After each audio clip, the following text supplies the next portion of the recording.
days of life with meaning. I'll do what I love till my heart stops beating. I'm feeding this demon. Got a taste, can't erase bitterness in my face. Work a job every day till your dreams fade away. Like a card, never change, play the game that we say. I need a break. I'm staying strong, need to move on to be what I want. I'll keep dreaming on. I'm staying strong, need to move on to be what I want. I'll keep dreaming on.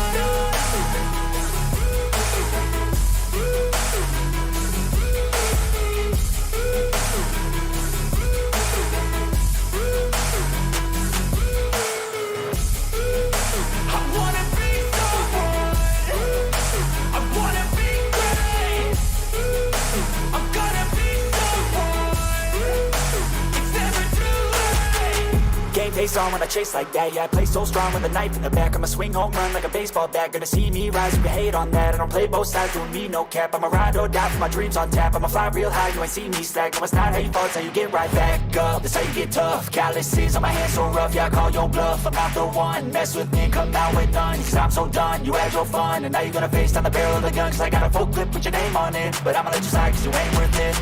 I'm staying strong, need to move on to be what I want. I'll keep dreaming on. I'm staying strong, need to move on to be what I want. I'll keep dreaming on.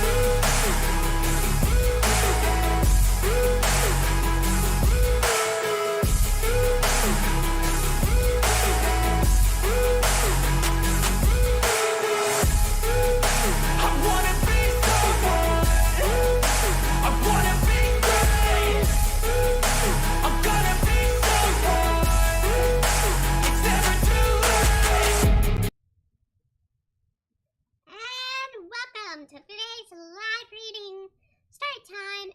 As always, we do these each and every week on Thursday nights at 8 p.m. Eastern Standard Time. We also do our live drawings every weekend on Saturdays at 8 p.m. Eastern as well. Both are by request. We do original series, which is what we are doing today as our live read.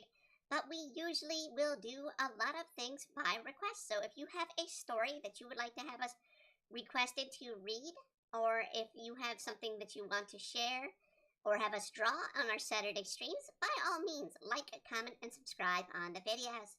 We always are here to please you. And that is what we're here to do today. So today we are going to be reading through chapters 12 and 13 of our original series, 11 Kingdoms. This is our original novel series, which is a little bit isekai, a lot sci-fi, and is very much a huge endeavor. It is over 800 and some pages. We're not even halfway through the book, folks. Alright? There are 30 chapters. We are almost halfway, but we are not halfway yet. So we're getting there, but we're not there. Alright, let's get on with the first chapter. Tonight, Chapter 12, Poison of Hope. Accessing personal logs. Princess Fawn Bidden. I dream the nights of sleeping in a warm bed.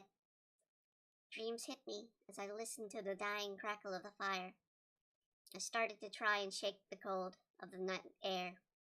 I wanted to sleep, but part of me questions if I still know how to. My eyes are heavy, my mind foggy. My whole body feels like it's taking a great effort to rise a single part. But sleep never comes. Just as the Sandman starts to strike, the graven wave of problems before me settles over my still pounding heart. The memories are returning on how I don't even belong in this world.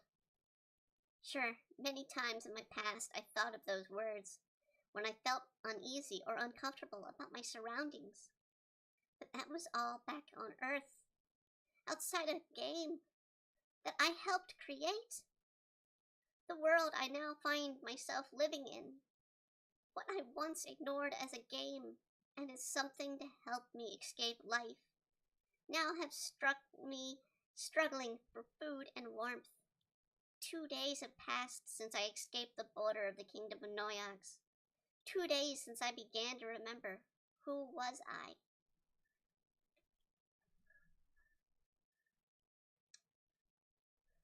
In the world, I am Fawn, Princess of the Black Kingdom, great hero, warrior of the Midnight Star. But in reality, I'm a game designer, Jamie Eve, warrior of code, great hero of therapy couches everywhere, and nobody hidden behind the shadows of my creation. But now, something even worse. I'm a dying patient of a hospital bed, trapped soul of a sick freak's idea of hunting me down for some yet unknown reason. While the world of players moves on, playing for fun, fame, or profit, I'm the target of some sick hacker's game. I reach to pull out the map I have placed within my belongings. My eyes take time to focus on the paper. I worry if my vision is going as I begin to fade from the game, if my physical exhaustion is merely hitting me as harshly. Small light shows me that if I stay on the road east, that I should hit the small farm village soon. I pray that they have an inn, or at least a place where I can buy supplies. I dig down in my bag and my food rations. No bread remains, only one apple and a small wedge of cheese. Looks like I can't make it to the village. I will be relying on the chance of fighting a monster that drops food. Few scuffles I've had along the road in the last few days have shown that even though this world stands very real to me, some elements of the game still exists. Monsters' bodies fade away in the glimmer of light after you beat them. Where in a few moments after a body vanishes, one can find it leaves behind treasure and items that they had on them. More often, it's useless stuff like feathers or hides. Goods for selling to merchants or crafting items, but nothing of value when your stomach is growling. Now and then they drop a few pieces of coin.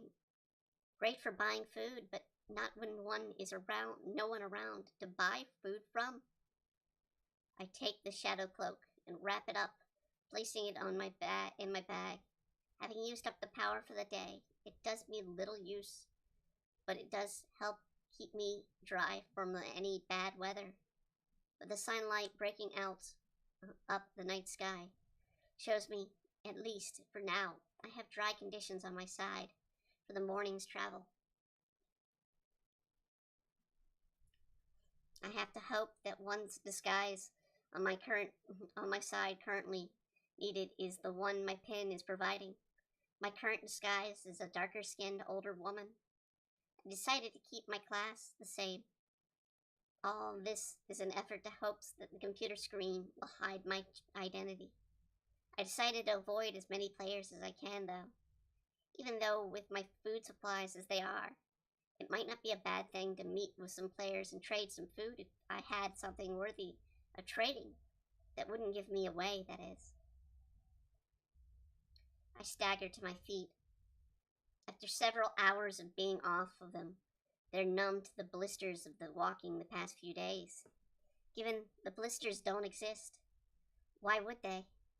When you stand in this world, where going to the bathroom in the woods could cause you having to fight a gang of monsters. But my brain is telling me they exist, along with my sore muscles. I spent weeks shut up as Jamie, but for my protection from rabid fans and due to hectic work schedule. But even then, I wasn't most active. At most, I got a few miles of cardio in a week, let alone every day. Yet now I've walked about 50 miles in 3 days. Given the first half of which was a magical necklace and Caramel, my horse, to get me to the border. But since then, I had to find shelter and build a fire, stay warm along the path, both of which took me hours just to pull off. I never even know how to start a fire without matches. If I didn't have magic on my side, I surely would have gone cold. Or my brain would tell me I was cold. Could a game character even feel cold? More to the point, why do I even know what a temperature is? Why didn't this kind of element, we didn't add this kind of element to the game? There's no way a character would know about it. I try to take my mind off the pain and the chill, taking in the views of the rocky mountainous terrain as I walk the road. The Black Kingdom in many ways could have been looked as a forested valley beyond these mountains in the Grey Kingdom. The sparse clearings I come to as I walk hold dense clumps of forest dotted with some ancient-looking ruins. It fails to give me a sense of hope when for 2 days, the only signs of civilization have been reminiscing of people long ago, lost to time. In some ways, I find the journey somewhat peaceful. It's been a while since I saw a monster close enough to the road to bother me. As I walk, part of me wishes that my memories didn't return. Living a new life in a false world brings new stress to my mind. I ponder this new life as I grasp a rock in my hand and think as my stomach growls from my sparse traveling diet. This is not a rock. My stomach isn't growling because this isn't my stomach. This is a projection of myself, not the real me. Sure, I may be hungry in the real world. I may even have a loaf of bread in my hand. My mind starts to twist to the imaging smell of fresh bread as I squeeze the rock in my palm tight. I would be well off if this was a real loaf of bread and not a projection of some fake rock. I feel a small amount of heat from the stone, the shock causing my hand to act in instinct and drop it with haste. I watch as the stone that once was in my palm smacks the ground and bounces. But the sound it makes isn't crackling a crash on a dirt road. No, this sound is a quiet, faint plop.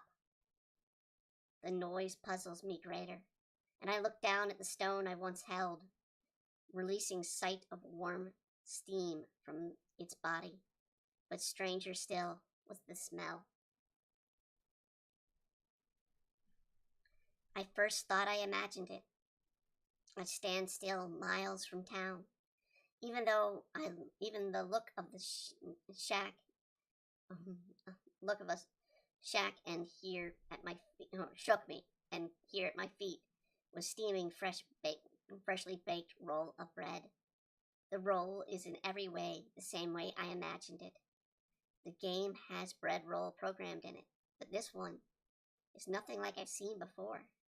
It matches perfectly with the one I imagined, right down to the baked-on cheese on the crust. Picking it up, I take a long sniff at the chunk in my hand before my stomach drives me in a crazed creation of drool. Being still cautious, I try to pull the bread apart. Steam is released as the bread rips apart and smell drives my experiments to an end, and I convert to tearing into the bread, each bite causing me to reason to take another. Before I gather my senses back, the roll is gone. My hands are wet from my effort to capture more of the flavor that may have escaped from the crevices of my pores. As the sense returns to my head, I look around to see where the loaf came from. Surely I didn't create such a thing. I certainly had never had a spell in the game that could do such a thing. Someone had to send it to me in some way. But then I would have seen a magical flash, or had a bird fly and drop it, such as the game function in the game that sends messages and package deliveries to players on the game. No, the rock was in my hand one moment. I squeezed it, and then poof, it's a freshly baked roll of bread. I try recreating it, grabbing another rock and squeezing it, but nothing. It couldn't be me. Or could it? Before I found myself in this condition, I had the power to bring items into existence as a Genesis player. But I used code to form the object in my mind. Suddenly I have a huge urge to try and experiment again, grabbing the stone and squeezing it, visualizing another item. This time I try to imagine something that I know wouldn't be in the game in any way. I reflect on the image of the smell and the shape. Before I know it, I feel my hand squeeze, and the rock gives way to the gooey mess of a chicken sandwich. But not just any chicken sandwich, the same one from the diner. The very one that ended up on my clothing the other day. The one that I ended up wearing the day of the launch. The rancid mayo fills my lungs, making me toss the yucky thing away and gasp for fresh air, as my body convulses from the instinct to gag hitting my throat. A small laugh escapes me in between my bodily spasms. I have the Genesis power. I may have a harder time getting used to using it, but I still have the power. A great tool in my bag of tricks to aid in this path. But what path is there? Gathering my footing and starting to walk off down the road with new hope in my eyes. Soon, I don't know why, but once I reach Azafire, I will be reunited with the group and have more answers to know why and how I ended up like this. With a smile on my face and a slightly filled belly, helped push me forward on my sore feet till the town would finally be in view. File source halted. Accessing linked material. Onyx Tower, floor 49, conference room. Rick Mathers sits in a chair, pulled away from the tables now, formed in a makeshift desk, several computers to be linked together. His head rests deeply in his palms on his hands as he wipes the sleep from several days' stubble off of his face. Looking up the elevator as the door of 3 people coming walking off. One, a clean-cut bald man in a suit.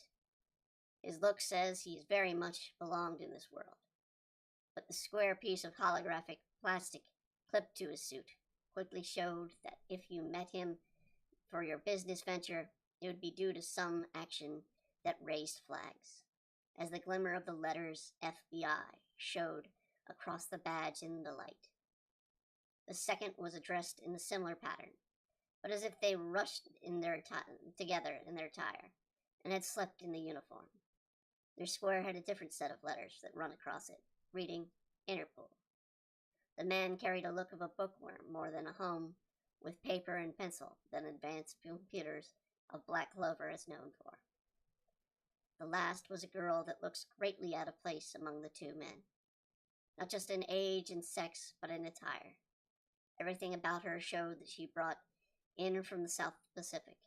She bore no plastic square showing off a listing of where she was from, and she made sure it was hard to tell where she was from with a mixture of styles in her hair, style, and dress. More puzzling was her hairstyle.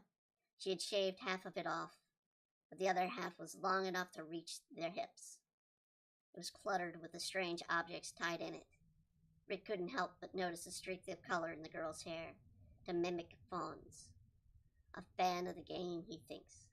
As the 3 move to greeting him, Rick raises to his feet unsteady. The clean-cut FBI agent offers his hand out. Greetings. I'm Agent Carmine Esteban. I'm sure Miss Jarre said we were coming here, Mr. Mathers. Rick shakes his hand as the FBI agent continues. This is Agent Daniel Westbaum of Interpol. The bookworm from Interpol shakes Rick's hand. It's a pleasure to meet you, lad. The strong English tone of the voice is the second thing to pull Rick back in his words.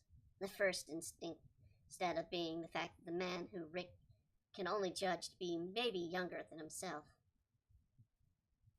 Lastly, we have Miss Rushashi.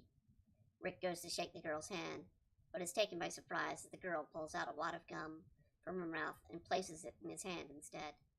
She isn't very friendly towards meeting new people. So at Pier, Rick takes a wad and walks over to the garbage bin as he continues to talk. So, you 2 suits are from the law agencies. What about her? Why's she here? She's a hacker. The best in the world. or at least the best we could track down, Agent Esteban replied, as a word stunned Rick. Hacker? Why did you bring in a hacker? Well, lad, the nature of trying to capture the Dark Mistress. We need someone that can act much like them. We need to play their game to find the clues about who's behind this whole sticky wicket, Agent Westbaum notes. Look, I don't know how much Gale's let out, but we have our other issues at hand, and I need people who are familiar with the inner workings of the game, Rick states firmly. We understand your company has claimed that they're sending someone to help out with that matter. Someone they claim both you and Miss Eve know. But a skilled member of the company may still not be able to track down all the holes in the program that Miss Musashi here is skilled at finding. Rick looks over at the girl who's messing around on a computer tablet she brought in. Well, I guess it couldn't hurt. At the moment we have these laptops to look into the code. The company sent over some new setups and chairs we can use in the game. Till then, I guess your hacker can make do. Rick watches as the hacker whispers in the ear of Agent Westbaum. Oh my. The words escape Westbaum's lips. What is it? Well, it seems she's already in your system on her tablet. She said you really should do a better job of crypting the Bluetooth on those computers. Westbaum explains, a bit of embarrassment at Mutashi's quick interface hookup. Okay, I guess she knows what she's doing. Rick nods in agreement with her proof of skill. Agent Westbaum coughs and grabs Rick's attention. While those two work on the system, I need your help in compiling info on all the people who may fit the profile for us. Starting with the company's employees that we can narrow down to a mere few suspects. We need to find out who would benefit from all this. Rick looks at the screen of a tablet the agent is holding and instantly sees people he recognizes as the rest of the team on floor 47. None of them, he quickly responds. Don't be quick to judge them out, Mr. Mathers. All are on this list here for reasons, and more often a case like this is from one based in passion, with none closer to Miss Eve than your team. It's possible to be likely the cause that one of them has done this. Mr. Danello is a former gang connections with a small drug cartel based in Brooklyn. Mr. Jones has made it clear that your higher-ups, through emails and calls, that he felt he is being overlooked, as Jamie was more attractive, yet in his words, grossly ignorant on how the game is played. Miss Braun has a case the day before of the attack of kidnapping Miss Eve. Rick bursts in. She was trying to help Jamie relax. Jamie has a condition that causes her health to suffer when she's stressed out. Yes, her anxiety disorder, of course. We wouldn't have known about this if the reports of her meds didn't show up in her medical records at the hospital. Needless to say, it's a red flag. Next is yourself. You cannot deny your previous actions at San Francisco 8 years ago wouldn't go unnoticed. Now your current hostilities towards another suspect, Mr. Bart Hauser, the agent lists. I've been seeing a therapist about my issues, Rick states with a little shakily. I may not be a medical professional, Mr. Mathers, but people who are in control don't slug the people upstairs for acting against your will. Finally, of course, there's Miss Eve herself. The concept from the agent startles Rick. No way. Jamie was uncomfortable with the whole princess role. There's no doubt. But she wouldn't do this to herself. Rick's face starts to turn on red, but he quickly tries to calm down. All current reports about the equipment point to an electrical discharge from the continuous bending of the connection where she was attached. Given your reports state Miss Eve often would sleep in the chair. She would doze off while she was working on the game, never leaving the chair. The wear and tear can't be completely determined at this time as the reason for the electrical discharge. The agent takes note as Rick does a breathing exercise to calm down. Your suspect list is flawed. It wasn't anyone on my team, I assure you. Only Jamie and Gavin were active in the game at the time. I was with Gavin at the time of the full discharge. Rick grits his teeth and his balls his fists, but calms down after recalling Agent Esteban's reasons for putting him on the list. Rick begins to face the FBI agent when the elevator dings. The door opens and a tan blonde man steps off in a very loud shirt. A man Rick recognizes from his own time in San Francisco. The aging blonde man cracks a smile and laughs. Well, I should have known the corporate would have sent me to deal with some asshole I couldn't stand. Should have stayed in my post back in Vegas, the aged blonde man states. Rick's teeth grit in a loud crunch. Harper. Alex Harper. What the hell are you doing here? Hey, I don't like it either. But corporate told me to come down here and help out in the investigation. Of course, I still owe you for that beating you gave me over Karen. Alex rubs his chin where a small scar is as he replies. Rick looks at Agent Esteban and pokes him with a finger. You told me that the corporate person you knew, both of us in the game. I figured you meant Masaru or his assistants.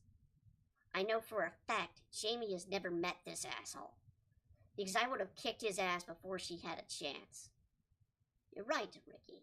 I have never met the princess outside the game. Alex smirks his bright white grin. Outside the game? Wait. Who do you play on as in the game?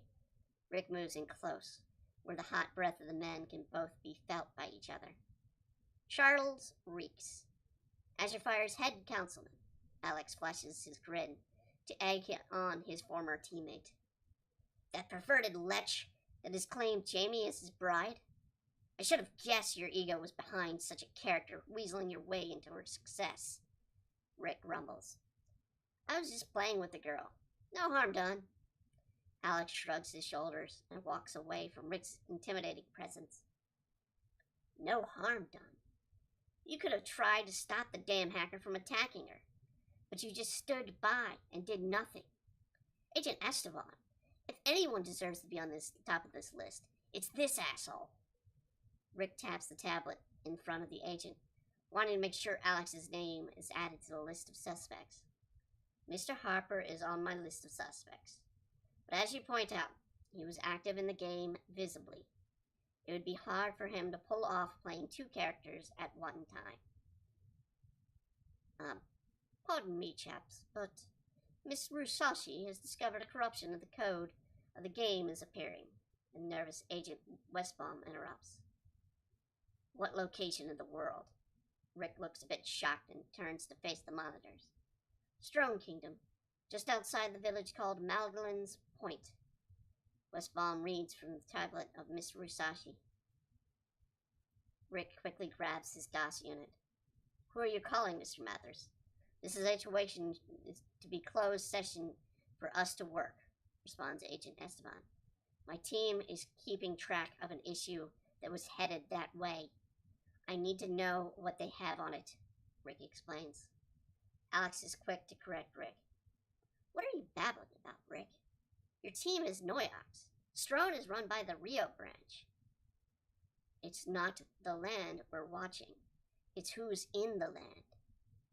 This is not to leave the room, but my team has built up evidence that Jamie is still very much alive and is now trapped in the game. Rick states and is quickly stared at by the group as a collective. You mean Fawn is alive and still active character? Alex states. She was on her way to meet up with the team after fleeing the system cleaning of Noyox 2 days ago. She went into Strone to catch a ship to your kingdom, where she would reunite with my team, Rick states. So, if we take what you are saying seriously, then this activation of the virus is her? Or is it caused by her? asked Agent Esteban. Neither. I can't shake the feeling that the virus is after her. She is its target, Rick explains. So hide her. We're trying to, Rick shouts back. Then how? How is a virus locking on to Miss Eve? Westbaum questions. That's what I intend to find out.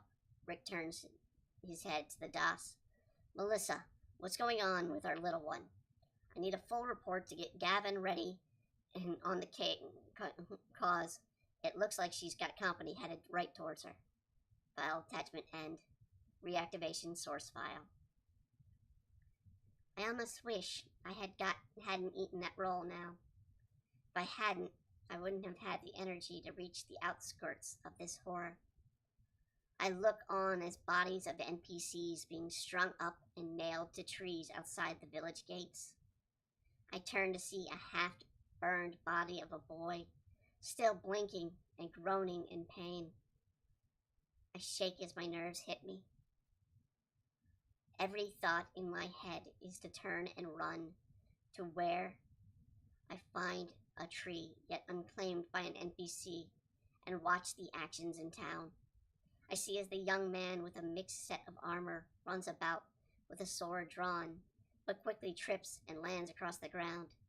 His attire goes to show me that by no means is he a computer-generated character. Leave them alone! Why are you doing this? The young warrior screams. We want to, that's why. What fun is a game if you can't have a little fun doing things outside the law? We intend to claim this village as our own.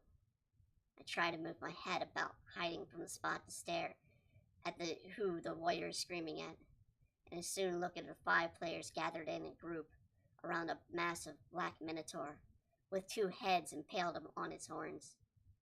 Hey guys, I think this runt may be right. I'm not having any fun doing this. The followers of the minotaur look at each other, puzzled at his words, till he starts to speak again. Because these NPCs aren't as fun as killing other players.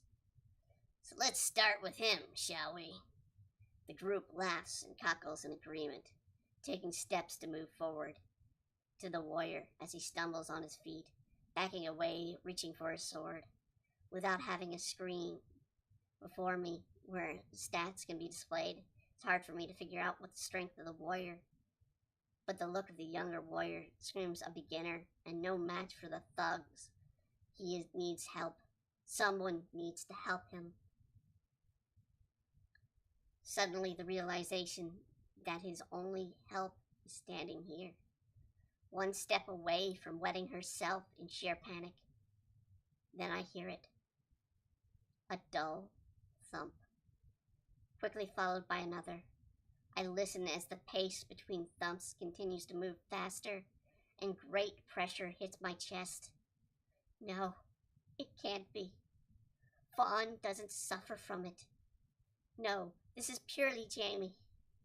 I find myself completely frozen in fear as I hear screams of horror continue with the sounds of laughter and joy from the hunters and the constant loud thumping of my heart.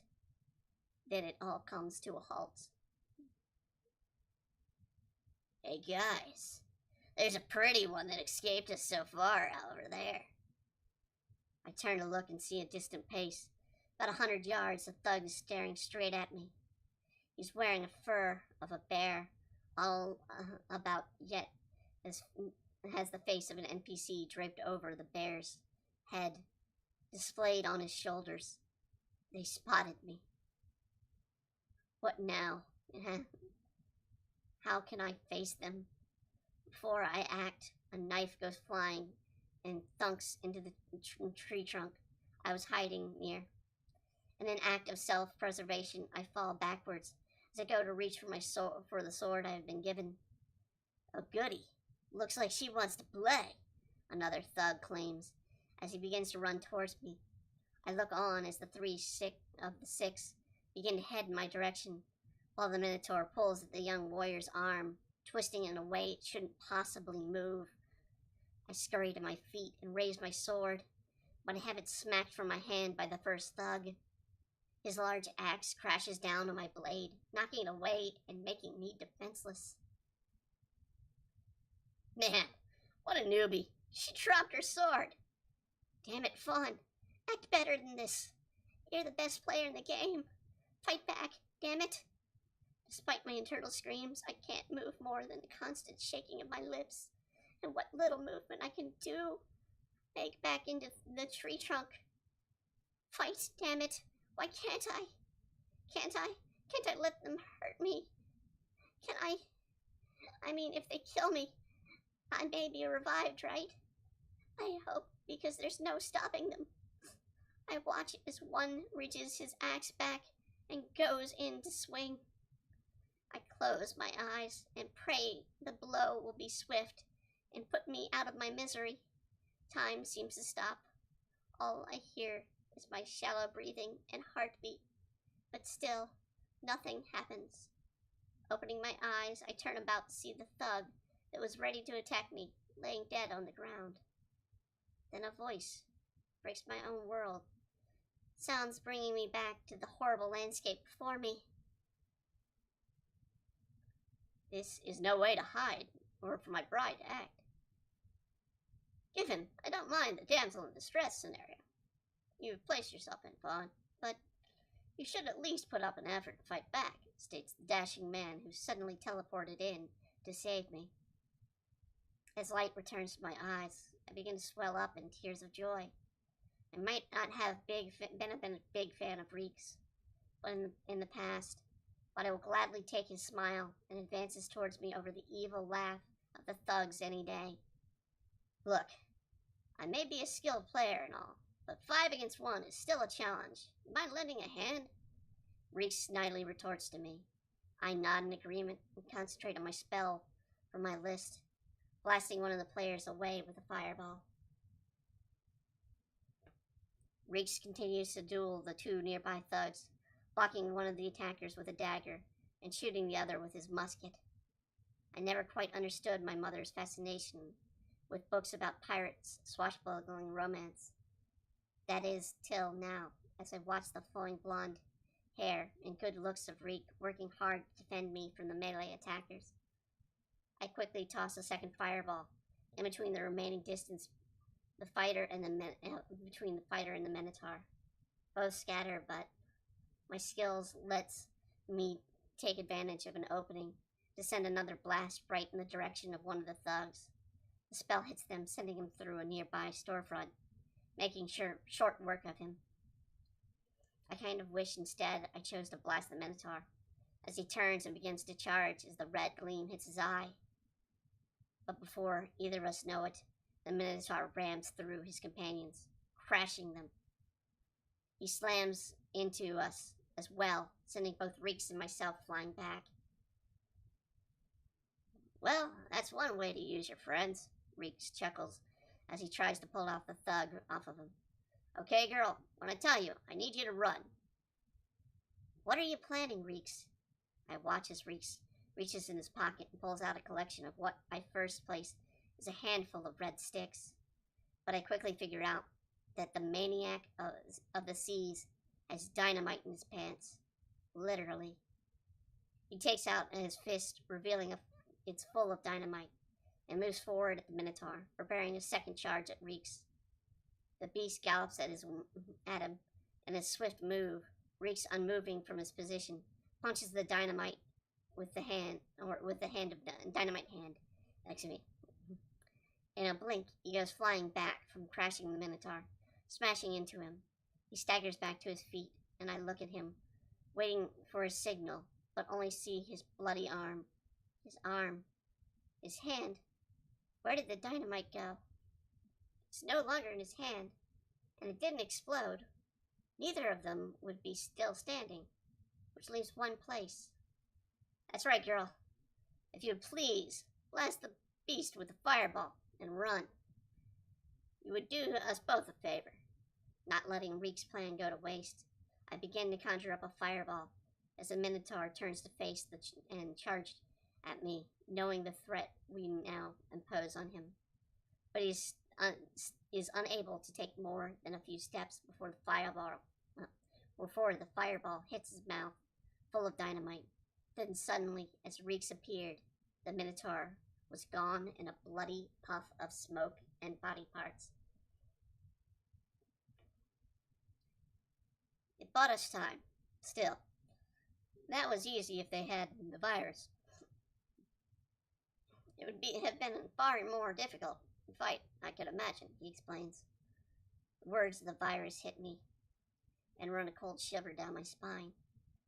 Before I can turn to face him, Reeks is draping his cloak back over my shoulders. You know, if old Ricky didn't tell me, I never would have guessed you for the Princess Fawn. He lets out a laugh.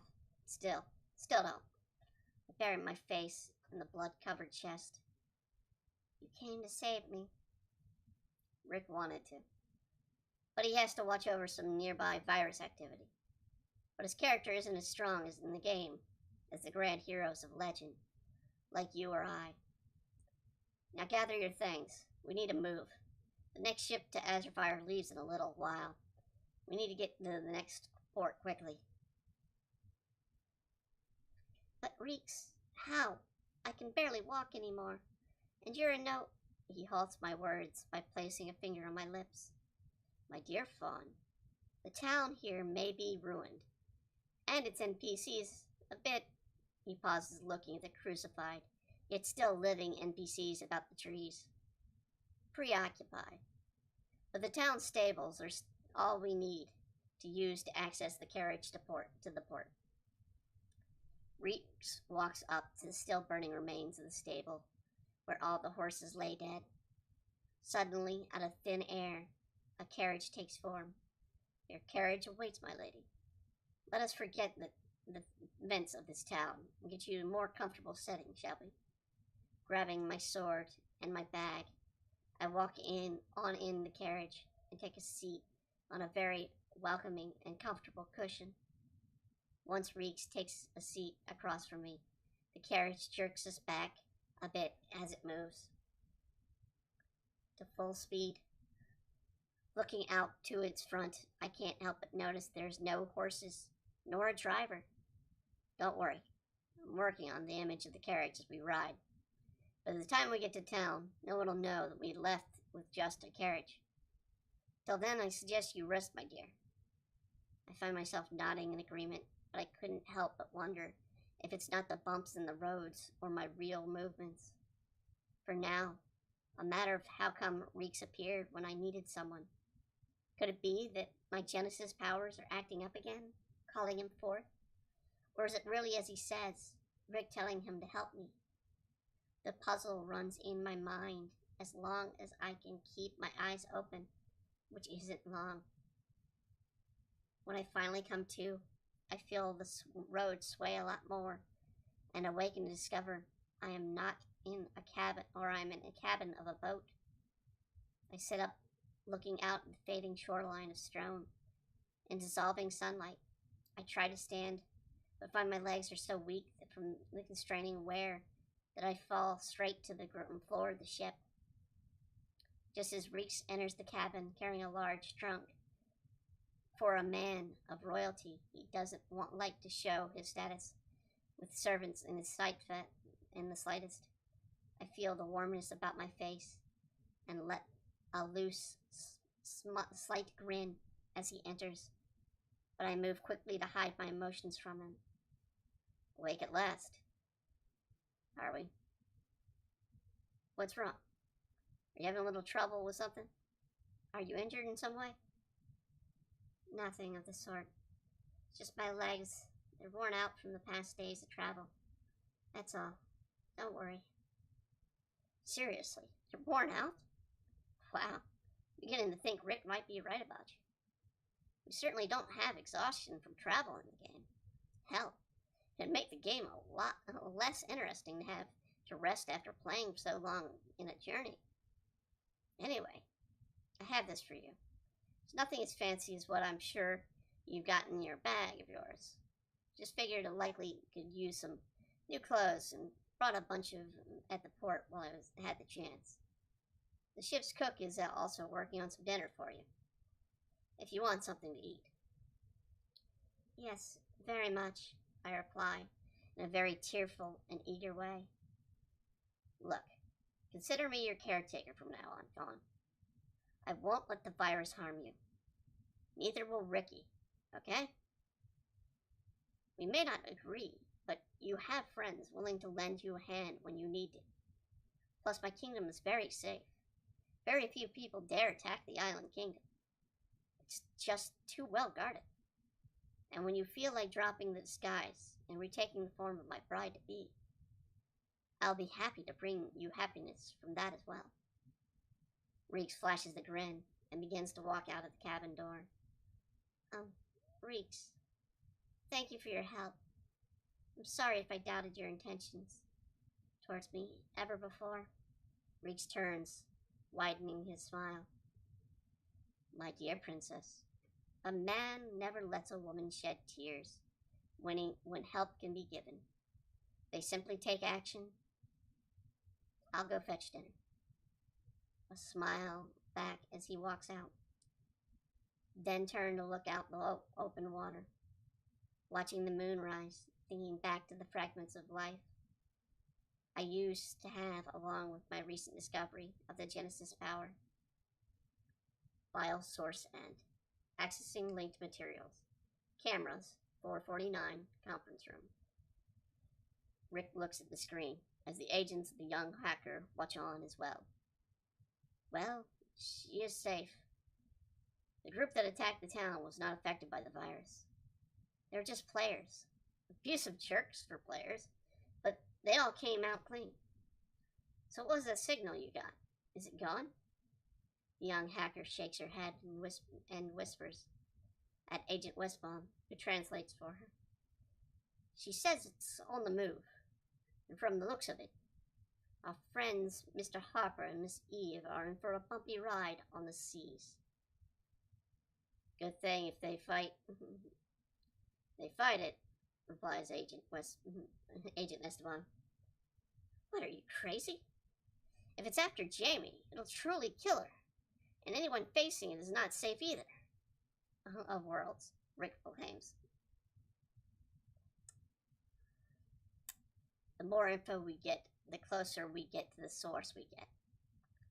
One mistake of the hacker is making is that it's failing to look out for other hackers around them. The more we can figure out from these attacks, the more we can protect her from them. Soon the hacker will be ours, Mr. Mathers. It's just a matter of game of fishing, the agent asks. So I take it you're a big fan of fishing then, Rick grumbles. Nah, I hate fish. Hating the weight even more. But unless you have a hacker on speed dial, it's the best way we have. So pull up a chair and watch the line. The fish will bite any time, the agent replies. Report end. Accessing next report.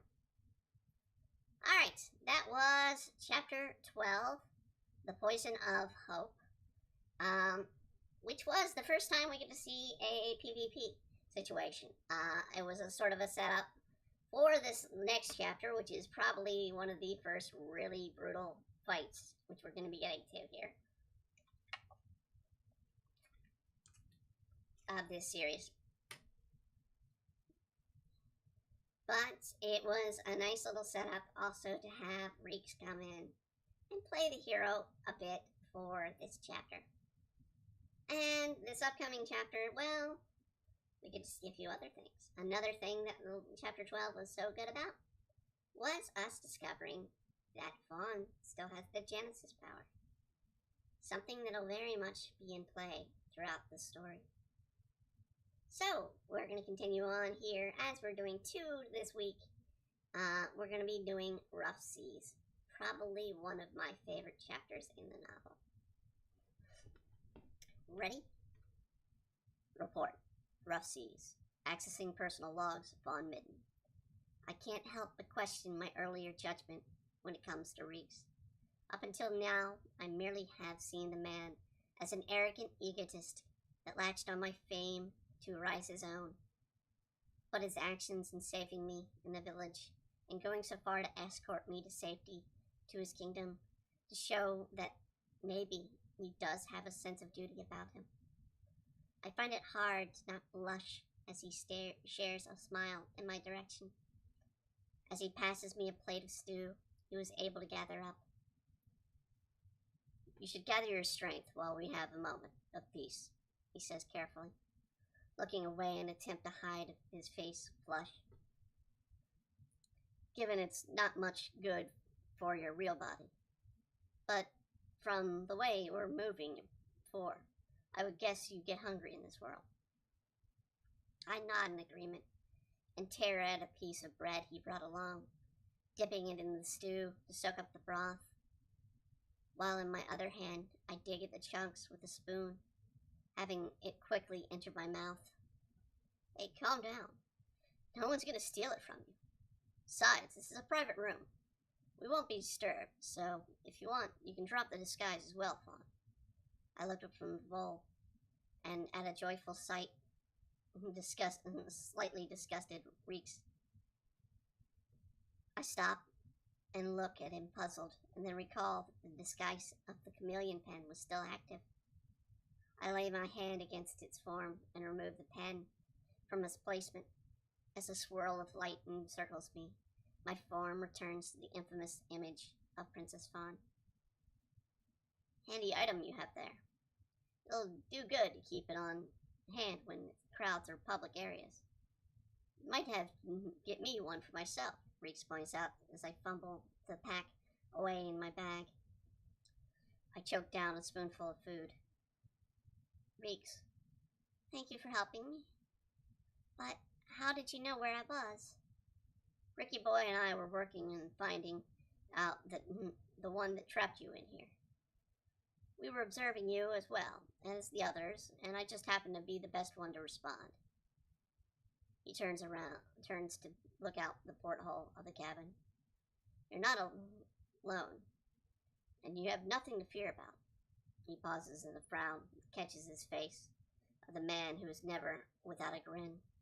No, that's not right. Rick told me about it. You're Jamie, aren't you? I don't know anymore. I set the spoon and bread down. I pushed the tray away. I mean, Jamie was a person with a body. A real, live person. And I'm a program with memories. Or am I even that? How is it that I can walk about in this world of code? I can know things that I shouldn't be an issue of the program. I look at Reeks, who stands puzzled at my words. Like this stew. It's loaded with salt. I wouldn't be surprised if they boiled salt water from the ocean to make the broth. But what kind of info shouldn't be part of the game? No, the system is far advanced in working on senses of touch, sight, and hearing. But taste and smell are two senses that would have proved too costly and too difficult to program. Let alone what each item was to taste like down in the line. As I watch you eat, I see someone who's tasting food, watching the temp of the soup. AI characters even player characters would just carelessly eat in a few motions and gain what health benefits the food granted.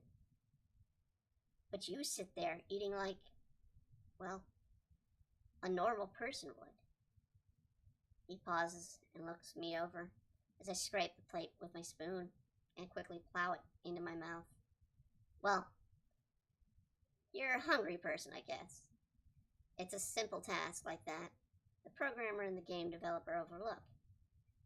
Yet you somehow a vital part of reality that goes so overlooked by giving a character a basic movement. He walks over to the food, grabs a roll, and proceeds to eat it. I watch as the loaf quickly vanishes in a mere 3 bites in a rapid session. No human would eat that way without choking. My eyes grow wide at his actions, and it causes him to look back at me with greater puzzlement. What? Is the action you see from your viewpoint the same? I shake my head no. You ate like a high school football player stealing a scrap of food from a kid he was picking on. Reeks gains a quizzical look about his face and then breaks out in laughter. I guess that's how the rest of the world eats in your view. His laughing stops as my face begins to face the floorboards. Hey now, we will find a way to get you back to reality, Jamie. You can count on me. After all, I did save your life. And I am your Prince Charming, as the script is written. You wrote it yourself in that role, Reeks, I reminded him. It's just, I missed things that I never thought I would. Days ago, all I could think about was how to escape the confines of my room in the tower, just to get a bit of fresh air, to see nature. And yet, for the last 3 days, I've seen sights that few have seen in any world. Now, all I want is to return to the lumpy bed and to lose sleep to the brownish yellow city sky of night. You never know what you miss in the world when you wish for something more till you get the thing you wished for all the cost of something else. Reeks takes a seat across from me and begins to scratch his chin. Yeah, it's something you regret in time. I know very well what you're saying. After all, I too got something I wished for by losing something else recently. I wasn't set to be the great hero of my kingdom. None of the heroes came about until the earthquake hit. No. Charles Thick was working on the character that was to be the game's icon before you. I was merely nobody, barely holding on to my job at the LA branch, thanks to my bad choices years ago. When the quake hit San Francisco and took out most of the game's info, the plan was scrapped, and I was promoted and given a greater position in the game due to my experience with the company and making games. And I became the face of the game, I replied, noting the hurt in the face of Reeks. I lost many friends and co-workers that day. So did Rick. People that were far superior to the game in many ways of the ones working on it today. Hard to believe, but I would have loved to see the game the way it was meant to be. The way Charles was following Masaru's design. In many ways, it's why I named my character after Charles. To carry on his name, you know. A different world in many ways, I guess. I restate his point in agreement. Listen, this may be a bit forward of me, Jamie. Until we track down this hacker, I think you would be safer in my kingdom. I see a bit of that familiar skirt chaser that has struck me in a fictional romance with him. But the system cleaning, I say. The issue is resolved. We backed up your info, and we'll keep you on their move through faster means, such as carriage and boat. If things work out, we may even be able to move you to a private server to rest and have no worries about the players causing you issue. Plus, you could be safe from the plague. I couldn't tell if the words he spoke were truth or lies. It was the first time I heard of it, but in my heart, I didn't need to know the meaning behind the name Reeks, called the computer virus. My ignorance of what was truly behind my situation caused the curiosity in me to ask for more. What is the plague, Reeks? Hard to say, really. It acts like a computer virus on the outside looking in, but it boosts the body of an infected AI, making it vastly more difficult to fight than a normal one. But that is the basic stage of it.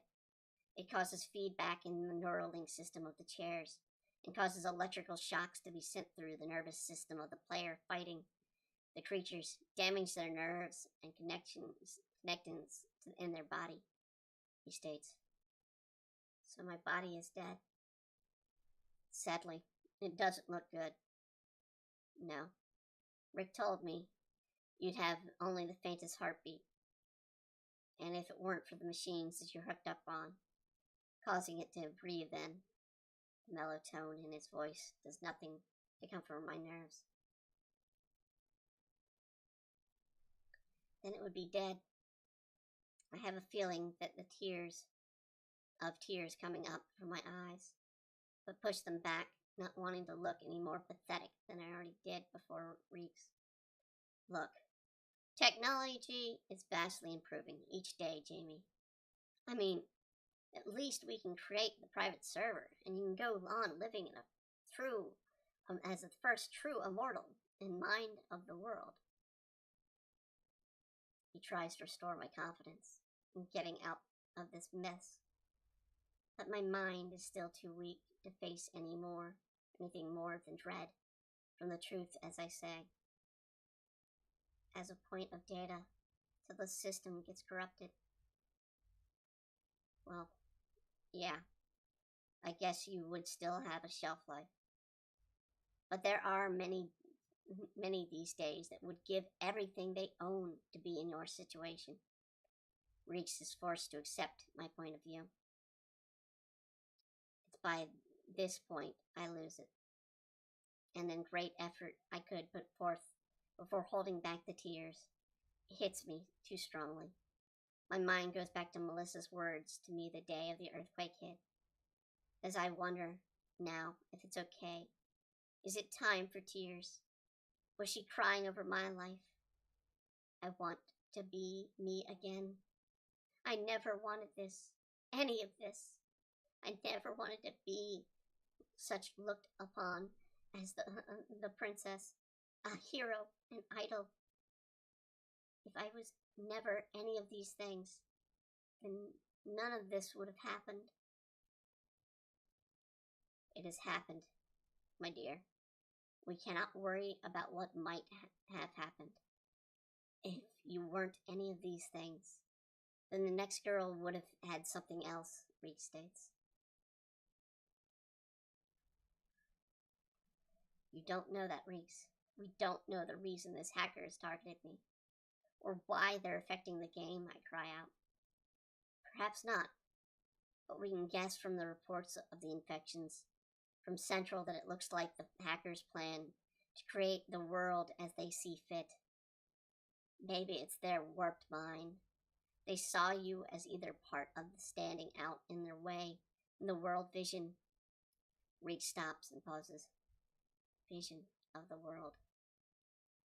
You thought of something? I asked Reeks. It seems to be distracted in his eyes from my gaze, even as I move myself about his face. Reeks. Suddenly he moves again, but a great shock has turned his face pale suddenly. Fawn, you fought the plague-infected creatures before, correct? Yes, I believe so. They glow a strange greenish code on the screen. Why? I ask. Because Rick just let me know. We have some headed our way, and I don't think I can handle it alone. Reeks moves quickly to pull out his rapier and pull out a new handful of dynamite from his side pouch. I hate to use this here, but if push comes to shove, I may have to risk the ship to protect you. I wipe the tears from my face and grit my teeth. You won't be alone on this, Rick. Reeks. Excuse me. I can't sit by and let the virus harm more people while it's after me. A sudden jolt rocks the ship, and I fall back down into my seat from the unsteady jarring of the ship. By the time I return to my feet, Reeks is already bursting through the door. I grab my bag, pulling out the ebony staff, and sliding again as the ship bucks, this time causing my body to crash into the table, spilling the remains of my meal on the deck of the ship. I sway to my feet and make a motion to join Reeks out on the deck. The light of fire on the rear of the ship almost blinds me from the dark cabin lighting. I called home these past few hours. As my eyes begin to adjust to the light, I find it hard to lock in on the source of the damage. Then an explosion is heard, and soon another as the ship rocks about in response to the blast of a cannon. A pirate crew? Seriously? I shout at Reeks, who still failed to find in the chaos. Pirates are common scourge of the sea. Last response is the response I get from a gruff old seaman, who I can only guess is from his dress must be an AI crew member of the ship. I look about and try to lay my eyes on either Reeks or the ship firing at us. Soon as another volley is shot out, I can lock in on the ship, but still have no eyes on my traveling companion. Looks like you're on your own in this one, Fawn. I raise my staff and concentrate on casting the spell. On my list, granting me short time of flight, quick bursts of light and feathers flowing about my back show me the task of a fairly simple matter on my own to do, but I soon find it as I take my first steps with the new wings. It is not so easy to control. The time between cannon volleys, I find myself caught in the rigging of the ship and must release a spell to break free. The shake of the latest hit causes my newly formed grip on the ropes of the rigging to be brought to a tighter grasp as my lower half is flung about the blast. I need to get down from the prime location and help out, but that would require being given a clear moment from the cannon fire to focus enough to get my footing on the ropes and let me climb back down. While I watch the burning of the red fire rocket at the ship, I see a handful of mages also on board, casting spells to douse the flames of the fire at the rear of the ship. Just as I prepared for the next blast, I watch as a cannon from the pirate ship explodes, but not from the typical firing of a cannonball. No, this time the cannon explodes into a blast, opening a flaming hole on the side of the pirate ship. There I see the dashing, swashbuckling hero of mine. He goes about running to the next few cannons, with a lit fuse of some kind of explosive in one hand, and a mighty swipe of his sword in the other. I watch on in amazement as this quick work of the crew. If these pirates are truly infected, they are the weakest infection I've seen so far. Trying not to let my offered moment of free movement to go to waste, I make my way back down the rigging and run to the side of the ship closest to the burning hull of the opposing ship. I grasp the rail and look at my chance to leap for the pirate ship. Suddenly the ship rises as a wave passes, and I take my chance to leap in the wave's motion, jumping the gap, in hopes to make the distance. But in midair, I spy it, and dark chill hits my spine. There, in the flames of the hull I had made my way towards, stood the most hideous, decayed form of a man. It stood there burning and laughing with a bright green glow, filling where his eyes should be. A bit cliché, but I was staring down in the brief moments of my mid-air travel, the infected eyes of a zombie pirate captain. The flames of a small fire that explosion caused burning along his body. But before my landing, a sudden pain hits my gut, not from the attack launched by the captain. No, this pain is all too familiar to me, as the quickening pain of anxiety hitting me.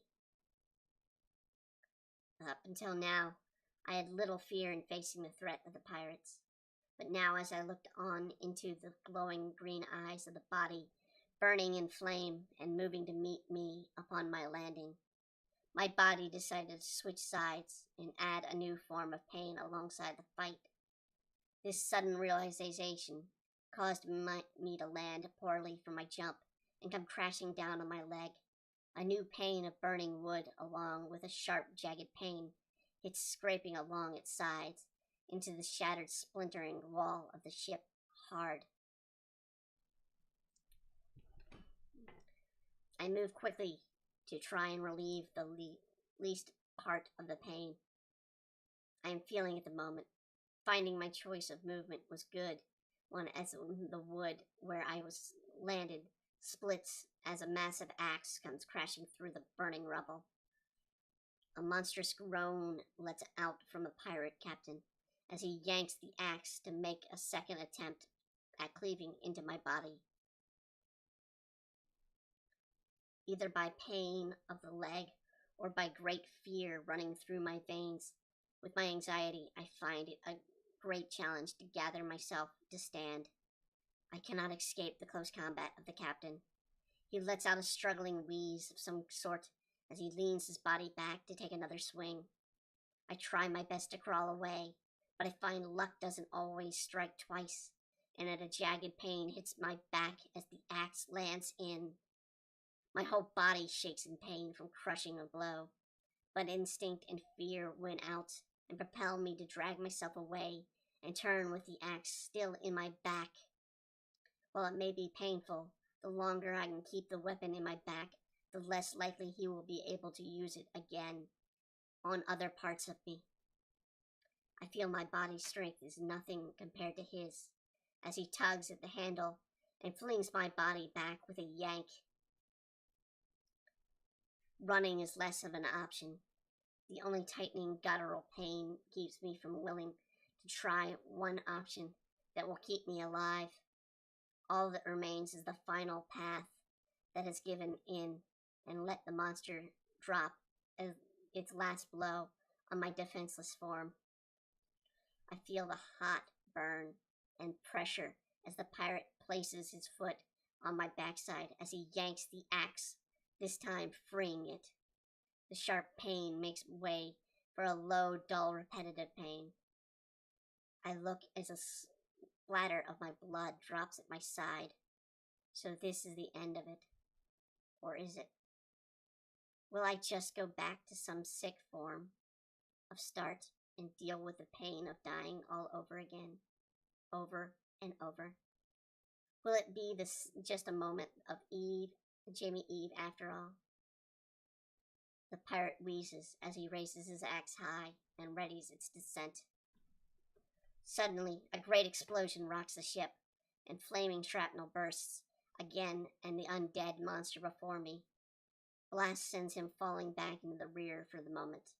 I have to thank the dumb luck has given me another moment to live on, but the cracking of boards below me tells me that despite my injuries and general unwilling nature to continue, that is fate set. I can either decide to swim and risk my chances of attracting all manner of sea creatures out to kill me, or I could do my best to swallow the fear, stopping my actions and at least retry the flight spell to escape this doomed vessel. Whether it's the loss of blood or the sudden fear of taking action, my breathing begins to match the pirate captain's labored wheezing. But unwilling to feel the blade of his axe a second time, I grasp tightly my ebony staff as I cast the flight spell a second time. I stumble at first to gather a sense of balance as the warm tingle of my blood runs down my leg, bringing my body to a small, hunched, standing flight. I look at the pirate captain, who has regained his footing as well as his choice of weapon, bringing it to the side and ready to take a swipe at me.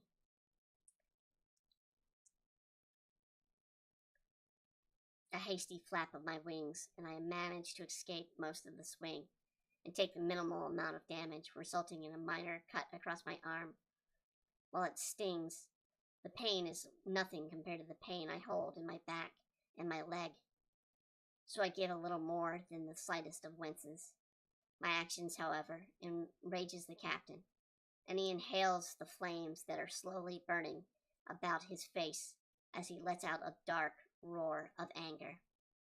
Panic hits me, and I begin to drop from my flight, till I feel both my legs were soaked in salty brine that brings new sharp pain to the injured one. I let out a cry of myself, but I find it barely registers beyond the pirate's captain's cry. I make a quick reaction to flap my wings quickly and to rise above the ocean waves, watching as the flames of the wreckage burn. The pirate captain switches his axe for a far more scarier looking weapon. The new weapon in his hands looks like a cross between a harpoon and an anchor of a ship. I take a quick action to avoid the might of his throwing, avoiding the tip of the weapon as it lands a powerful thunk across my ship's hull. I try to push on to escape the range of another attack from his hand, but soon find that I was missed by the blow of the weapon itself. I fail to notice the enhanced chain it has about its tail, and soon find the chain wrapping around my torso, just below my new scar on my back. The chain squeezing me, pulling my form down within the zombie's range of attacks. I watch as the flick of flame lightens the evil face, swearing the notice of the devil's grin of glee hits his newfound joy as his prey, now helpless to his next blow. I watch as a spark of light drops down the side of his face, and he leans back, yet another harpoon appears in his hands. He readies the next blow. I close my eyes and ready myself for the hit. A loud boom lets out a feeling, little more than an ongoing pain and sudden burning pressure that quickly is faded away. I turn and open and look at the captain. Has been launched back by another fortunate explosion. It looks to see its origin, only to spy Reek on the upper deck of with dynamite in hand. He is ready to light and toss down on the next stick, should the captain rise from his fallen position. "Still alive, I see," he shouts. "You really should fight back. Be a great help on your part, as you do have experience dealing with monsters infected with the plague." I fought them, but I don't have a clue on how to defeat them any better than any normal battle. Plus, I don't think I can handle him. I shout back, trying to squirm, but only find it merely makes my blood drop out as I move.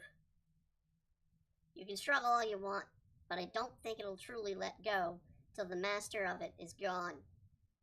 So you should fight back," Reeks grins, as he drops a newly lit stick, which is quickly followed by an explosion that sends the captain, who just regained his footing, crashing back down. "At least, think about who you're fighting, and where. You don't have to attack just him. You can use the environment around him as well." As his words finish up, a loud cracking is heard, and I watch as the pirate ship begins to splinter apart. The environment around him.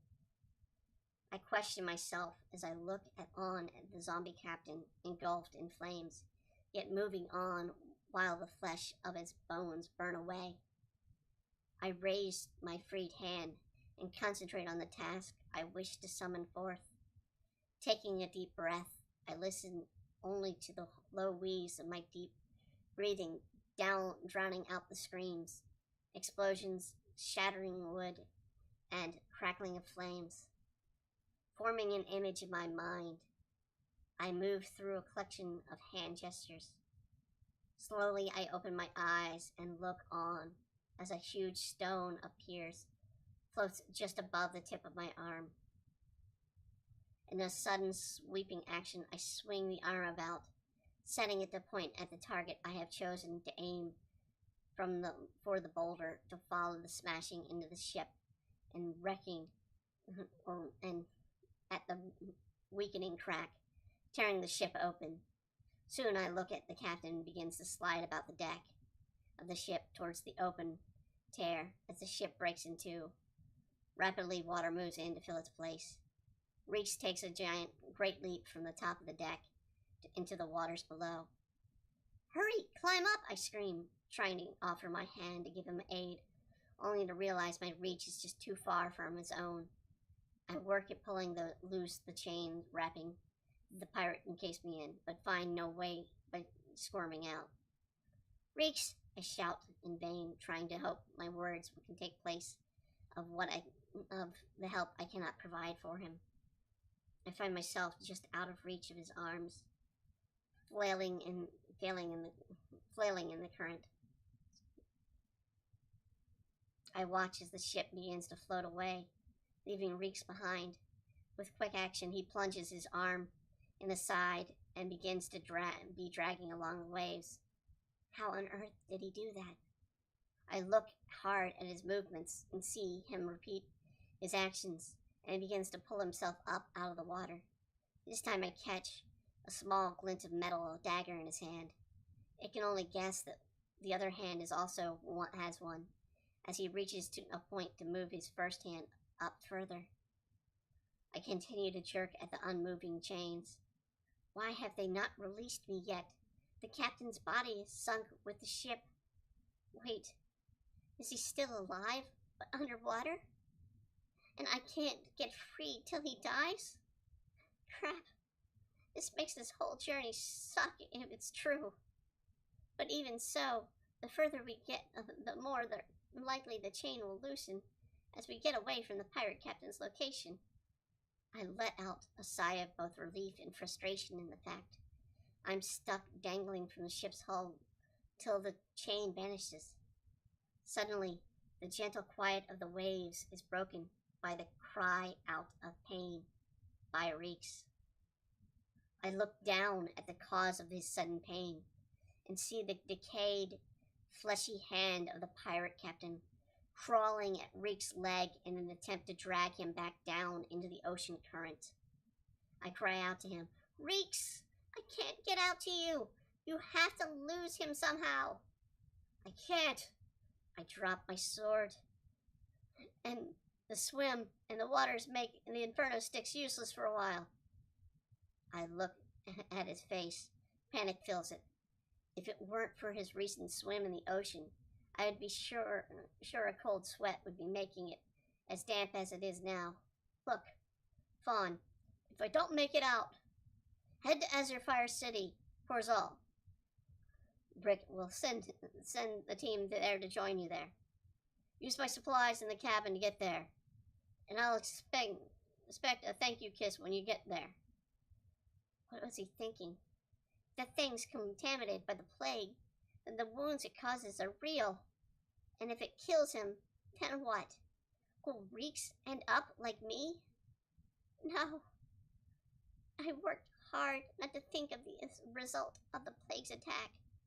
But what hope does he have? I have no magic to help him. No magic. No, not magic, but something just as good. I close my eyes and try to calm my rapid heartbeat as I zone out the world and try to focus on the task I learned earlier this morning with the Genesis program. I twist my arm around my teeth, clamp down at this motion as I dig the chain deep into my wound on my back, but I must move on as it's not my only worthless life in play now. No, now I must play the role of a heroic warrior coming in to save Reeks. A dull pain throbs at my wrist as I grab the chain. I focus on trying to change it with my entire mind. All I can think of is pain on his face and how I must break free to help him. How the chain must break free and reach out to help him. I feel the tears of pain roll down my cheeks as I continue to focus on using the power. But the moment passes and still nothing. No change on the chain that I can feel. Did the power leave me? Or am I simply only able to turn stones into pieces of bread? I go to open my eyes and feel a weird sensation about me. I watch as the flames of the noticeably growing distant ruins of the pirate ship don't flicker back and forth, but slowly sway. Like the ocean on a calm day, I turn to see Reeks as he's falling back into the ocean, as the pirate captain is ripping at him with one of his daggers. But his descent is moving as if the fall of no more than 5 feet would last the better part of the night to happen. Then I see it. The chain end is twisting about and turning, a mixed collection of brown strands at the end is lashing out towards him. Time has slowed, but somehow I still act as normal, yet the program is acting in a way I asked it. Could it be that the program is processing it while the game is running that caused the world to slow down? When I previously would use the program, the area I would work in is isolated from the game running. At the same time, would not overload the processors of the system. Could this be because I asked a greater task than forming an item? I don't have long to figure out as the world begins to speed back up, and I find it suddenly dropping as the chain switches to the new task in saving Reeks. I wasn't quite ready. I feel my first attempt at taking a breath again with a mouthful of seawater. Perhaps this is best, I think. Even if I don't drown here, at least now the captain will come after me again. But he doesn't. Instead, he begins to climb on the hull of the ship, digging his now bony hand, still steaming from the swim, into the wood. He gives me what a bit of a grin he can, as little flesh remain on his face to be able to tell if it's intentional or just the skeletal form taking its permanent place in his facial remains. Grasping the ebony staff, I focus on a water spell to help launch me back onto the deck of the ship. No matter what, I can't let this monster escape, going on to hurt people like what he might have done to Reeks. I look over at Reeks' body, tied by chains, being dragged by the boat. I see little movement, and the water behind him shows a light hue of crimson. I need to get him back on the board quickly, but the moment I arrive on deck, I find that my earlier match with the captain was merely a moment, much like a cat playing with his intended target, and now his playtime is over.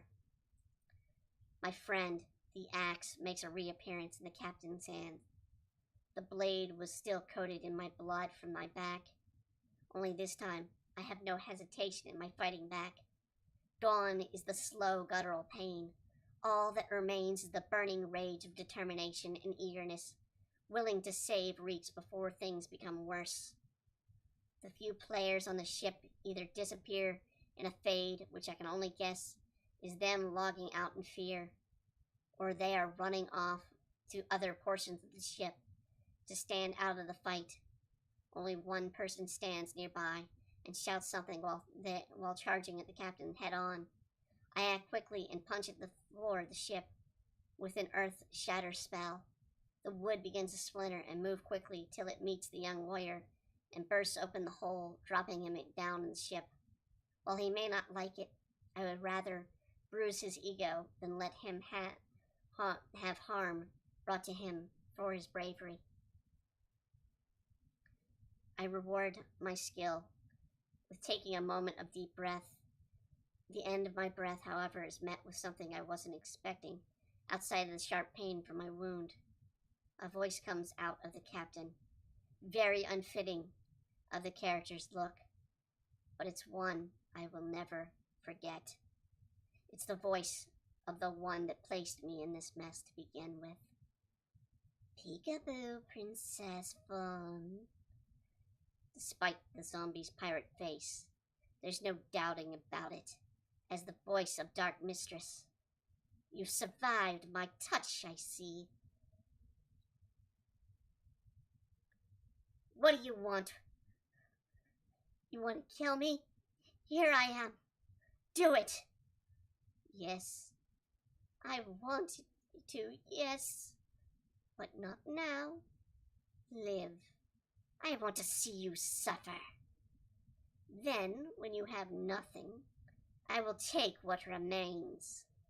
Till then, my plague will claim our world. She wants me to live. Her words only serve to make my rage build. Our world. This is a computer game. It's not real. I even find my words hard to believe after saying it. This is my last few days. I've been far more real than I care for. Oh, it's very real.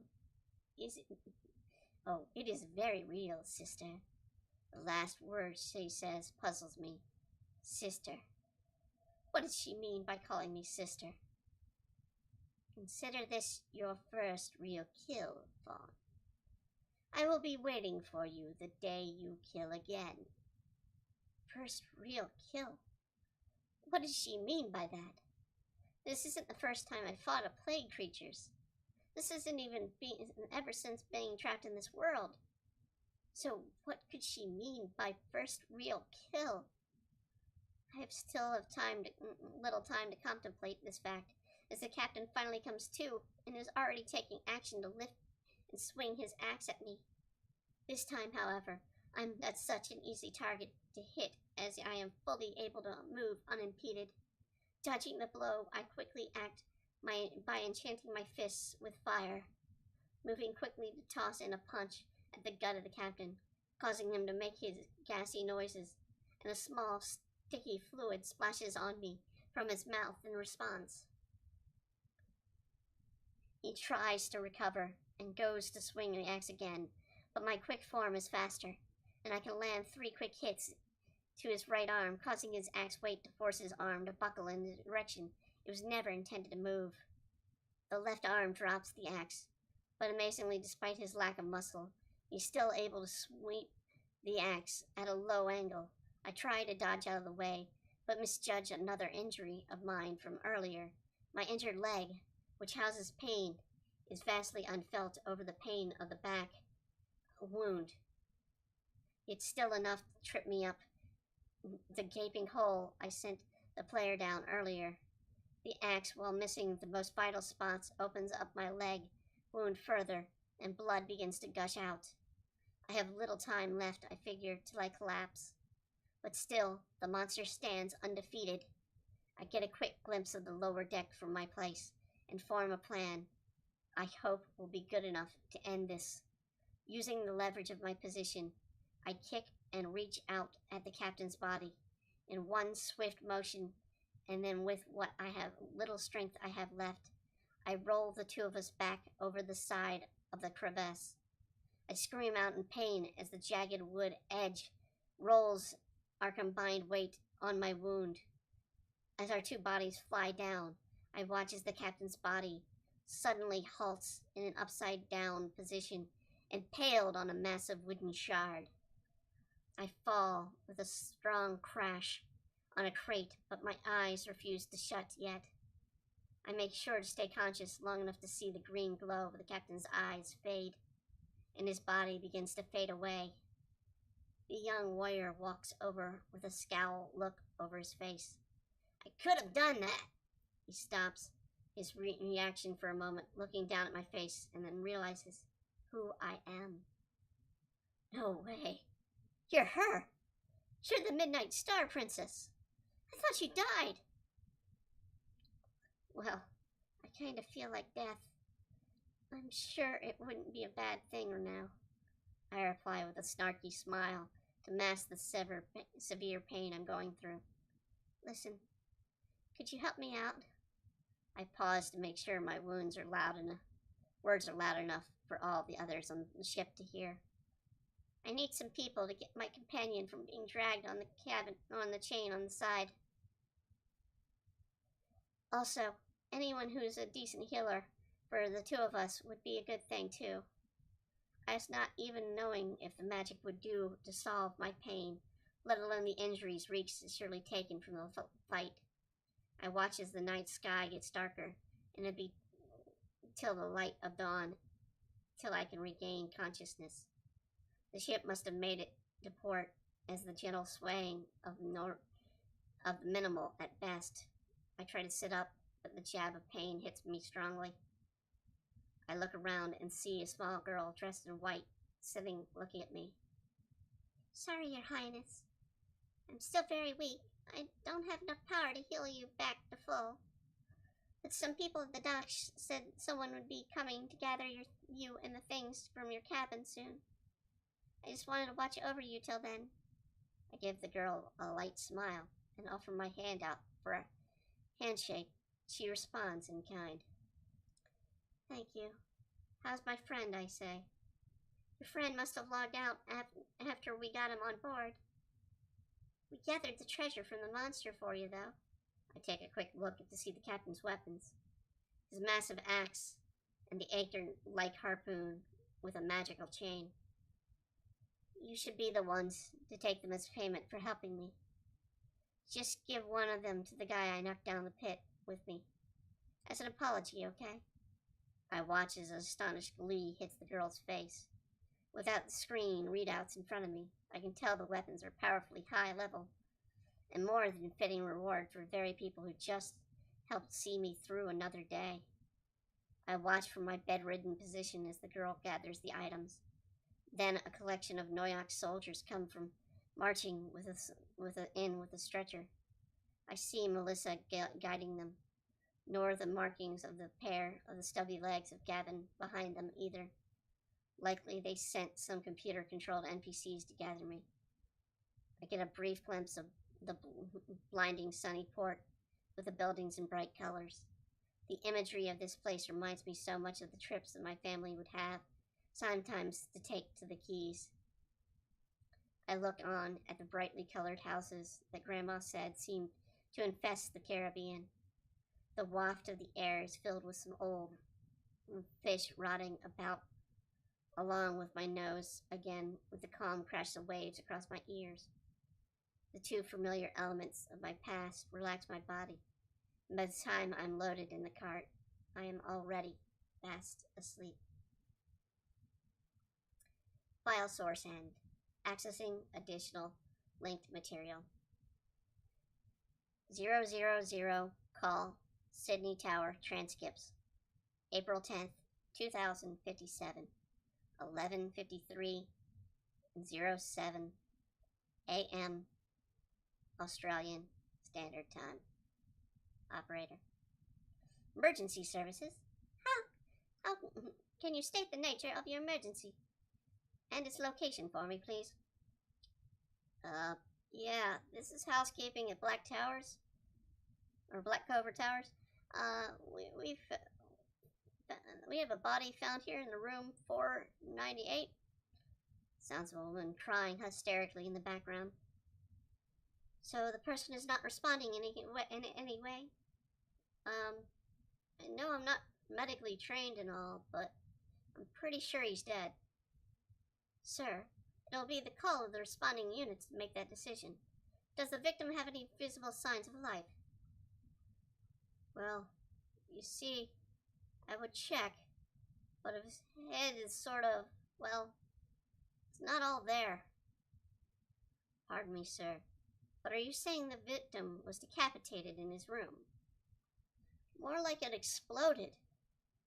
I guess I can handle this better than some. I had 2 employees that found him just up and walked out on me.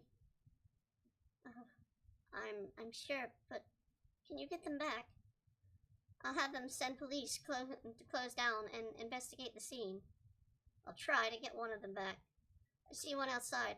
Poor girl's getting sick all over the pavement outside. Yes, please do what you can. Emergency teams are on their way to your building. Report and accessing next report. So ends chapter 13. Yes. Zombie Pirate Captain. That was not a game character, but was a player. Yeah, Fawn's first kill. As Miss Dark Mistress states, Fawn's first kill.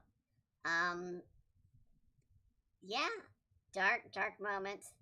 And the next chapter will go on and explain what happens to Fawn and Reeks after the events of this event, and Fawn will learn about the death of the gentleman that was the pirate captain.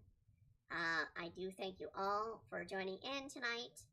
As always, I want to thank you all and hope you have a wonderful evening, a wonderful week, and a wonderful year. Good night, everybody.